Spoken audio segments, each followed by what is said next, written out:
The first time I suspected my wife was hiding something, it wasn't because she came home late. It wasn't because I smelled another man's cologne on her clothes. And it wasn't because I found a message she had forgotten to delete. It was because of the way she smiled at her phone. Marie and I had been married for 8 years. After that long, you learn every version of a person's smile. I knew the polite one she used with strangers. The tired one she gave me after work. The wide smile that appeared whenever she heard good news. But this one was different. It was small. Private. Almost secretive. She sat at the kitchen table with a cold cup of coffee beside her. The room was dark except for the light from her screen. She read the message twice and smiled as if it belonged to a world where I didn't exist. "Who is it?" I asked. Her head snapped up. The smile vanished. "No one." She turned the phone face down. After 8 years, I knew when Marie was lying. She always turned the silver ring on her right hand. Once. Twice. 3 times. I should have asked another question. Instead, I walked away. 3 nights later, her phone lit up while she was in the shower. There was no photograph and no full name. Only one letter.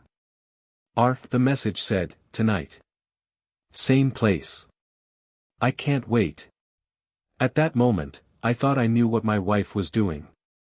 I thought another man was taking her away from me. I was wrong. The man had already left her once. She was trying to make him forget that he had. I didn't confront Marie that night. I told myself one message proved nothing. Maybe R was a coworker. Maybe same place meant a restaurant or an office.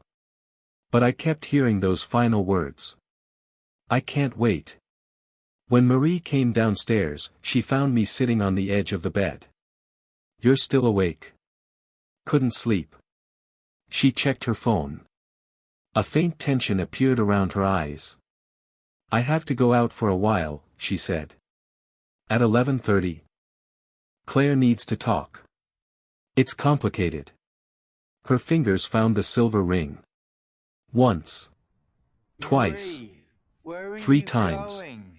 Another lie. It's late. She Please left. Don't do this. I watched her car disappear and fought the urge to follow. Part of me was afraid I would find exactly what I expected. She returned at 2:13 in the morning, carrying her shoes so she wouldn't make a sound. "How's Claire?" I asked. "Fine." It was an exhausting night. She went upstairs without another word. Over the next week, the changes became impossible to ignore. She carried her phone everywhere. She changed her password. Calls ended when I entered the room. Whenever I asked a simple question, she answered with too many details. Our marriage had become a house full of locked doors. Then, on Friday afternoon, her phone lit up on the kitchen counter. This time, the contact had a name. Ryan. Today. 6 o'clock. The usual bench. The usual bench meant this wasn't their first meeting. When Marie entered the kitchen, I asked if she had plans. "Dinner with Claire," she said without hesitation. Claire was her closest friend. Marie knew I wouldn't call to check. At 5:30, she left the house. I waited 30 seconds, then took my keys. I told myself I was about to catch my wife with another man. What I found was stranger than that. I followed Marie across the river to Hawthorne Park. She stayed in her car for several minutes, checking her phone and adjusting her hair in the mirror. I had seen her do that before our first date. Now she was doing it for someone else. At 6, she walked toward a row of benches beside the lake. I followed at a distance and stopped behind a line of trees. She sat on the last bench and watched the path. 10 minutes later, a tall man in a gray jacket appeared. He had a faint scar near his temple and moved with unusual caution. That had to be Ryan. Marie stood as he approached. I expected an embrace, a kiss, some clear sign that I had been right. But Ryan stopped several feet away. He looked confused. "Ryan," Marie said. "You came." "I almost didn't. You said that last time." He frowned. "Last time?" Marie stepped closer. Ryan stepped back. She wasn't acting like a woman meeting her lover. She was acting like someone trying to keep a stranger from leaving. "I don't understand what you want from me," Ryan said. "I checked my phone, my photographs, and the people around me. Nobody can tell me who you are." Marie's voice softened. "Your phone was destroyed in the accident. You know that. I still have backups. The last one was made before we met." "Then tell me how we met." "Your studio redesigned part of our office. You came to the final presentation. We started talking afterward." Ryan searched her face. "Were we together?" For a second, something raw crossed Marie's expression. "We loved each other." "Then why does no one know?" "Because we had reasons to keep it private." She reached into her purse and removed a small envelope. "This will help." Ryan didn't take it immediately. "Just tell me the truth." "I am." "All of it?" Marie looked away. Then she handed him the envelope. "Read it when you're ready. Call me afterward." She walked toward the parking lot. Ryan remained beside the bench, staring at the envelope. "Why can't I feel any of this?" he whispered. "I had followed my wife expecting to find her with a lover. Instead, I found a man who couldn't remember loving her, and a wife who knew far more about his missing past than he did. I had to know what she was trying to recover. And what she was trying to keep buried." That night, I searched for Ryan's name. Ryan Bennett was an architect who owned a small design studio downtown. 1 year earlier, he had been injured in a winter car accident. The police report blamed the weather. Ryan survived, but the 6 months before the accident remained fragmented. He had spent 10 months recovering near his sister, away from the city. 3 weeks earlier, he had returned and reopened his studio. Marie contacted him 4 days after the reopening was announced. That explained why she had waited. The next morning, I went to his studio. I didn't use a false name or invent a reason. "My wife met you in the park yesterday," I said. "I need to know who you are to her." Ryan studied me. "You're Alex. How do you know my name?" "After you left the park, Marie called me. She admitted she was married and gave me your name." He sat down slowly. "She says you and I were together," he continued. "She says it lasted 5 months. 5 months. I felt the number settle inside me. Marie and I had been married the entire time." Ryan explained that he remembered his childhood, his career, and the studio he had built. But those final 6 months came back only in fragments: a hallway he couldn't place, a voice without a face, the feeling of leaving somewhere in anger. The original phone had been destroyed in the accident. The newest surviving backup ended 7 months before the crash, just before the design project where Marie said they met. There were no surviving calls or messages. No calendar entries. Nothing Ryan could use to confirm or challenge her story. He opened the envelope from the park. Inside was a photograph of Ryan and Marie standing close together at a restaurant. On the back was a date from 13 months earlier. There was also a folded note in Ryan's handwriting. 5 months is too long to call this a mistake. I don't know what happens next, but I know this is real. R.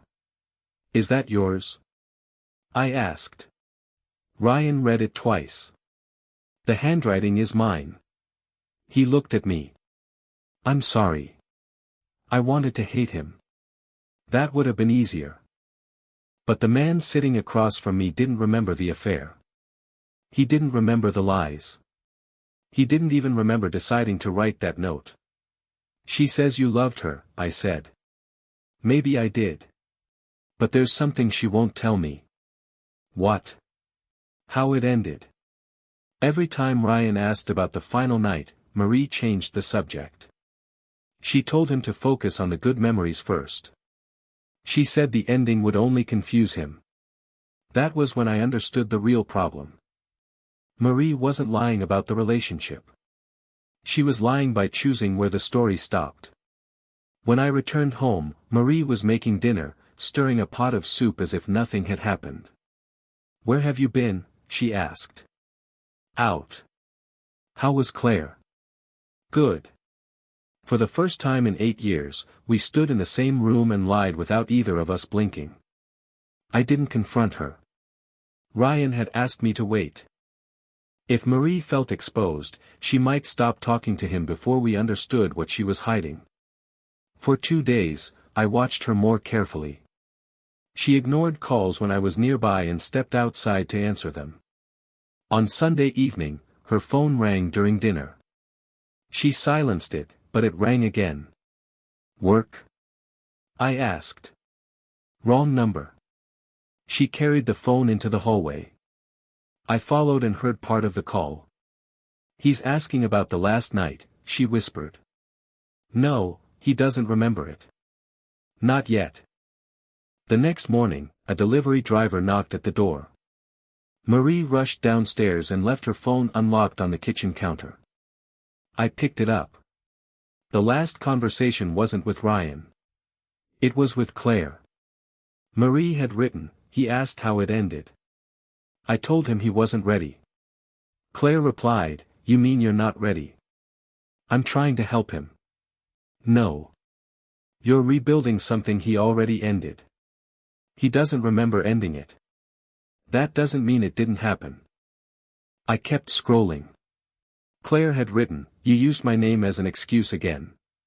Stop putting me in the middle." Marie answered, "You were already in the middle. You knew from the beginning." "I knew, and I told you to end it. I kept your secret because I was afraid of destroying your marriage. I should have told Alex a year ago." Then came the message that changed everything. Claire wrote, "I still have the voice message he sent that night. If you keep lying to him, I'll give it to Alex." Marie replied, "You wouldn't." Claire's answer was simple. "Try me." A floorboard creaked in the hallway. I put the phone back seconds before Marie entered. "What are you doing?" "Looking for my keys." She glanced at the phone, then at me. "They're beside the door." That afternoon, I called Claire. She answered on the 4th ring. "Alex? I need to hear the message." There was a long silence. "So you know." "Not enough." "Meet me tomorrow," she said. "Marie has already taken enough choices away from you. I won't take this one too." Claire chose a quiet cafe on the other side of town. She looked exhausted when she arrived. "Before I play anything," she said, "you deserve the timeline." 18 months earlier, Marie's company had hired Ryan's studio to redesign 2 floors of its office. Marie managed part of the project. She and Ryan began meeting outside work. The affair lasted 5 months. Claire was the only person Marie told. She also became Marie's excuse whenever I asked where she was going. "Why didn't you tell me?" I asked. Claire looked down at her coffee. At first, Marie said it was over. Then she said she needed a few more days. I kept thinking silence would give her time to fix it. Eventually, silence became the thing I was protecting. "You protected her." "Yes. And I hurt you. I'm not going to pretend otherwise." The night before Ryan's accident, he ended the relationship. He told Marie he couldn't keep lying and planned to tell me the truth the next day. After leaving her, he sent Marie a voice message. Marie panicked and forwarded it to Claire, asking what she should do. A few hours later, Ryan was involved in the accident. The police said it was the weather, Claire said. Marie had nothing to do with it. But when she learned his recent memories were missing, she deleted his voice message from her phone. She thought the problem had disappeared with it. But you still had the copy. Claire nodded. I should have sent it to you a year ago. Why didn't you? Because Ryan was recovering far away, Marie stopped contacting him, and I convinced myself the affair was finished. Then he came back. And she started again. She saw the announcement about his studio reopening. 4 days later, she contacted him and told him they had been separated by the accident. She left out the part where he had already left her. Claire placed her phone on the table. Once you hear this, you can't go back to not knowing. I stopped having that choice the moment Marie used your name as an alibi. Claire pressed play. Ryan's voice sounded tired but clear. Marie, I meant what I said tonight. This is over. I won't keep lying to Alex, and I won't keep pretending this relationship can become something it isn't. Tomorrow, I'm telling him the truth. Don't come to the studio. Don't call me. Please let this end. The message lasted less than 30 seconds. It removed every doubt. Ryan had ended the affair. Marie wasn't trying to recover a relationship stolen by an accident. She was using the accident to erase a rejection. I called Ryan from the parking lot. Claire has proof, I said. He didn't ask what kind. I need Marie to answer first, he said. Without knowing what you found. The next afternoon, Ryan agreed to meet her at Hawthorne Park again. I stayed close enough to watch. She arrived carrying a small wrapped box. I brought you something from before, she said. I thought it might help. Ryan placed his phone on the bench between them. I'm recording this, he said. I need a clear record of what you tell me. Marie glanced at the phone, then nodded. Ryan left the box unopened. Tell me how it ended. Marie's smile faltered. Does that matter right now? It's the only part you never talk about. We were interrupted by the accident. There was no ending. Were we together on the night before it happened? She hesitated. Yes. Did we argue? You were upset. You said things you didn't mean. What things? Marie looked across the lake. You were scared. We both were. Did I end the relationship? No. The answer came too quickly. Ryan leaned forward. Are you sure? You told me you needed time. Did I say I was going to tell Alex? Marie stood. Who's been talking to you? Why does that matter if you're telling the truth? Because people remember events differently. Claire never understood us. Alex only wants someone to blame. And what do you want? Her expression softened. I want back what we lost. What if I chose to lose it? For the first time, Marie had no answer. Ryan picked up the wrapped box. You don't want me to remember, he said. You want me to accept your memory instead. That's not fair. Neither is giving me half a story and calling it my past. Marie looked toward the trees. Is Alex here? I stepped onto the path. The moment she saw me, her face changed. She didn't look surprised. She looked exposed. Marie left the park without speaking to me. Ryan and I went to his studio. Claire joined us by video call and confirmed the date, the time, and how she received the message. Then she sent Ryan the original file. He listened once. Then again. Hearing his own voice tell Marie that it was over affected him more than I expected. He didn't suddenly recover every missing memory. There was no dramatic moment when the entire past returned. But he no longer needed Marie to explain the ending. He had explained it himself. I sound certain, he said. You were, Claire replied. You told her the same thing in person less than an hour earlier. Ryan looked at me.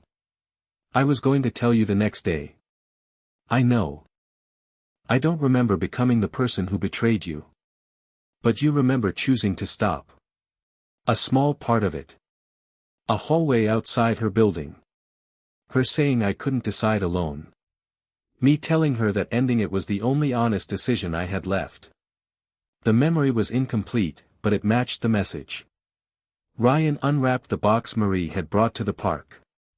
Inside was a brass key on a faded tag from a rented apartment. He stared at it. She told me this was where we planned our future. Claire shook her head.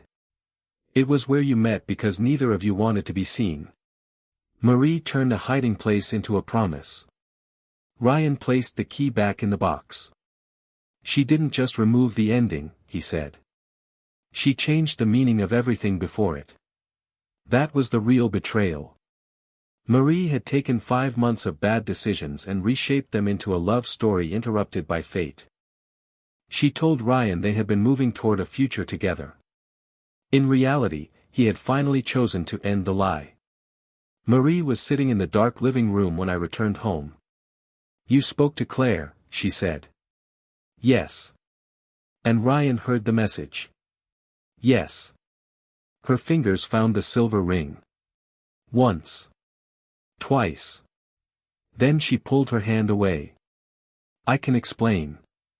Start with the truth. All of it. Marie told me the affair began 18 months earlier during the office redesign. It lasted 5 months. Ryan tried to end it twice before the final night, but each time she convinced him to stay. The third time, he refused. He said he was going to tell you, she said. I thought he was trying to frighten me. Then the accident happened. And he forgot. He forgot me. He forgot leaving you. That's the part you cared about. Marie looked away. After the accident, Ryan remained in recovery near his sister. Marie watched from a distance but never contacted him. She told herself the relationship was finished. Then she saw the announcement that he was returning to the city. I thought it meant something, she said. It meant his health had improved. I thought I had one chance to tell him what we were before someone else did. So you gave him photographs and notes from the middle of the affair. You left out the ending. I was going to tell him eventually. When? After he trusted you again? After you convinced him to choose you? She didn't answer. What was the plan for me? There wasn't a plan. Your message to Claire said I wouldn't know until it was already over. Marie closed her eyes. If Ryan remembered us and still wanted me, I was going to leave. There it was. She had turned my marriage into a waiting room while she tested whether another life was still available. Did you ever intend to tell me about the affair? I was afraid of losing everything. So you made sure everyone else carried the risk. I did love you, Alex. Maybe you did. But you loved being able to choose later more than you respected either of us now. Her voice cracked. I thought I could fix the ending. It wasn't yours to rewrite. You don't understand what it was like to see him look at me like a stranger. And you don't understand what it was like to realize my wife had been waiting for a stranger to remember enough to replace me. The room went quiet. For 8 years, I had believed our worst problems were ordinary ones: work, money, exhaustion, the slow distance that sometimes grows between two people. Now I knew Marie had carried a second life through our front door and hidden it inside the first. The next morning, Ryan sent Marie one final message. He wrote it with his attorney present so there could be no confusion. He told her not to contact him again. He said he accepted that their relationship had existed, but he also accepted that he had ended it. His missing memories did not give her permission to replace his decision with hers. Marie read the message at our kitchen table. He doesn't remember making that choice, she said. He heard himself make it. Claire confirmed it. And part of the memory has returned. Claire always hated what we had. Claire protected you for a year. Don't blame her because she finally stopped. Marie placed her phone down. So that's it. He gets to disappear from my life again. He gets to decide who is in his life. So do I. I packed a suitcase and called my brother. I didn't make speeches or demand another confession. The truth was already complete enough. As I reached the door, Marie followed me. "Alex, please. I know how this looks. It looks like what happened. I made a mistake. A mistake happens once. You made the same choice every day, you kept it hidden. Then you made it again when Ryan came home. I believed I could fix it before anyone was hurt. Ryan was already hurt. I was already being lied to. You just didn't have to look at the damage yet." I removed my wedding ring and placed it on the table. "You're leaving?" she asked. "I already lost the marriage I thought I had. I'm not staying while you invent another version of it." She called my name as I walked outside. I didn't turn around. The following weeks were quiet in a way my house had never been. I stayed with my brother while Marie and I communicated through lawyers.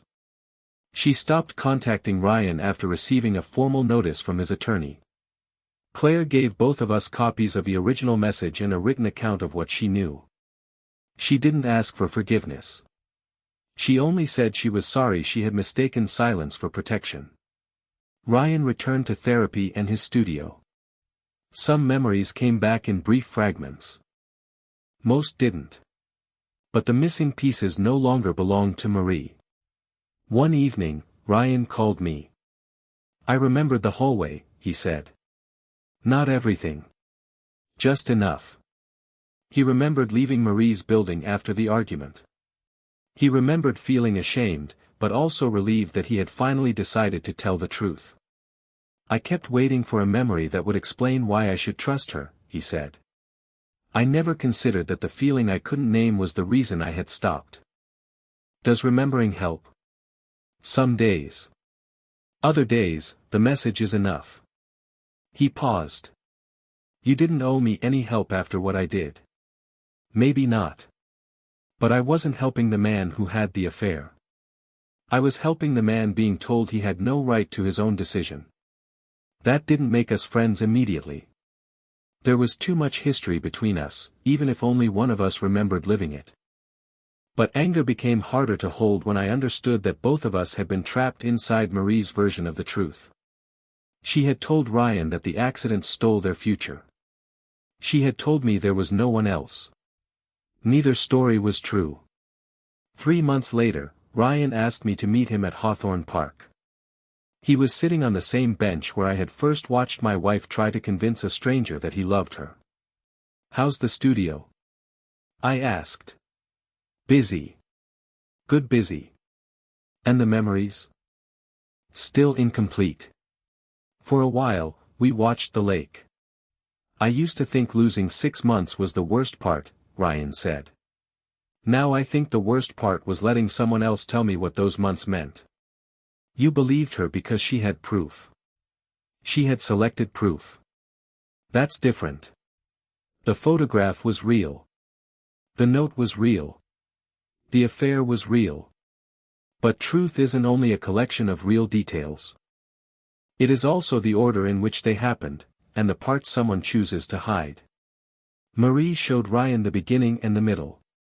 She removed the ending, because the ending was the only part she couldn't control. Ryan stood from the bench. "For what it's worth," he said, "I'm glad you followed her that night." "So am I." He started toward the path, then stopped. "You know I was going to tell you." "I know. I wish I had done it sooner." "So do I." That was all the forgiveness I could offer. Maybe it was all he expected. We walked toward the park exit together. Behind us, the bench remained empty. "I used to believe betrayal meant finding your wife in another man's arms. I was wrong. Betrayal was discovering that she had given 2 men different versions of the same story, and trusted that neither of us would ever compare them." Ryan had forgotten 6 months.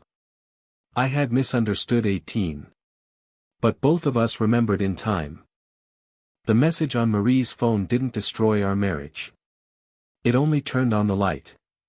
And once I saw the truth, I never looked away.